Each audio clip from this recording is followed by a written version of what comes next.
Morning, welcome to Ainsley News. End of week. Congrats for making it through. It's Friday the 26th of February. 1 year on, COVID responses come home to roost. 1 year ago, we had the first big financial market sell-off on the back of COVID hitting the West and the realization that this thing was big and so setting off an unprecedented year. Last night saw the worst equities and bonds rout since March last year. 113 million cases of COVID, 2.5 million deaths, and much of the world in lockdown at various times, and we finally have a vaccine and hope creeping back into the market. Winding up the spring, albeit arguably prematurely. But could that sprung coil be the undoing? Part of what made this period so unprecedented was, of course, that tsunami of monetary stimuli being unleashed by central banks and governments around the world.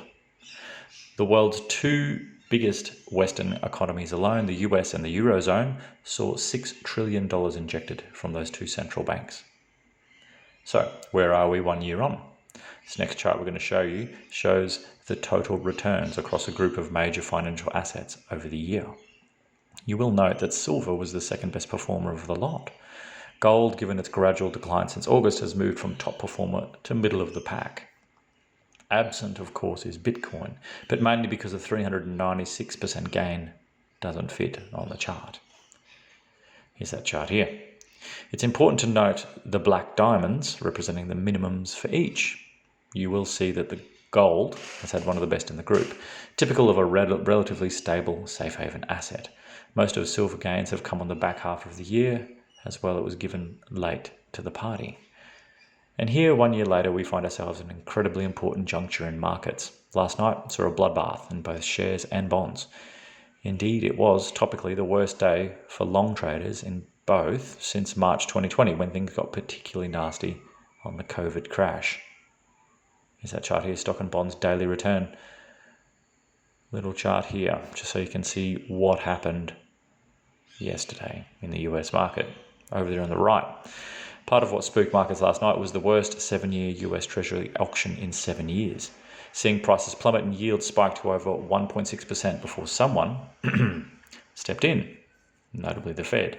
This saw the all-important 10-year yield spike, retrace but surge to hit that 1.5% mark, some see as a line in the sand. Here's the US 10-year yield here in this chart. And so it would be no surprise that this all pushed gold lower and now below the USD 1800 mark overnight for gold, as rising rates, as the absence of equally rising inflation pushed real rates on the 10-year up, albeit still negative at negative 0.61%. Here's that chart here for 10-year real yield for spot gold in the same chart. So should you be scared about gold? Well, there are two rather sizable elephants in the room that are very bullish for this being dip buying territory. First, the market is now getting very scared. The VIX, or the volatility index, last night spiked higher to over 30. Gold loves a panic, and the VIX is the canary in the mine. Here's that VIX chart here. You can see what happened last time that VIX rose that quickly. Secondly, real rates are firming because inflation isn't presenting yet. In an interview with the Telegraph, billionaire Pershing Square funds manager Bill Ackman, who called beautifully and made $2.6 billion in his credit market hedge trade before the March crash last year, is now placing a similar trade, but this time in inflation instruments. This from the Telegraph. We will see a spike in inflation as early as the middle of the year, Ackman said. It's already started to happen. At some point, if rates move enough, then it becomes a market risk event. There is a finite amount of money we can lose, which is not material to the fund, and if we are right on rates, then we make a lot of money, he added. We want to protect ourselves against huge market moving events. We look to buy insurance against disaster. As we have been warning, the big driver is likely to be fiscal, not central bank stimulus, namely Biden's $1.9 trillion stimulus package. This is happening at a time when rates are zero, coupled with the psychological effects of being locked up for a year. That combination will lead to a lot of demand in the economy. Supply won't be able to meet that demand, he said. He's particularly nervous about high-tech, high-growth shares that are so completely dominating the S&P 500 now. In order to justify the high price of high-flying tech companies, you need to have enormous continued growth and eventually have them generate profits. he said. The current level of interest rates means that investors are willing to wait a long time for companies to generate lots of money. A move higher in interest rates is a big threat to growth companies. Gold has long been a traditional hedge against inflation, and the reason silver is currently shining already is that it brings that plus the impetus that it comes with reflation expectations in such an environment combined with some specific industrial uses. This is a very bullish setup for silver in particular, and at a time of various signs of tightness already existing in the physical silver market. Financial markets have taken comfort to date that the Fed will somehow save the day.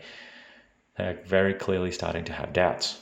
Lance Roberts sums this up all too beautifully. What should be clear is that if the rise in interest rates approaches 2% or higher, there are many problems embedded in the economy laden with nearly $85 trillion in debt. If you take a second, check out this chart here. Looks complex, but just take a moment to zoom in on that one. It's capturing all of those crash points in history since about the 1960s. Look at that downwards trend there and where we're traveling to just now. The debt problem exposes the Fed's most significant risk. Given economic growth remained elusive for over the last decade, it's unlikely doubling the Fed's balance sheet will improve future outcomes. The failure to recognise the impact of ongoing monetary policies, given a decade of experience in surging debt and deficits inhibiting organic growth, is problematic. Here's another chart here, average economic growth by cycle. The US economy is literally on perpetual life support. Recent events show too clearly that unless fiscal and monetary stimulus continues, the economy will fail, and by extension, the stock market. However, the Fed currently have no choice.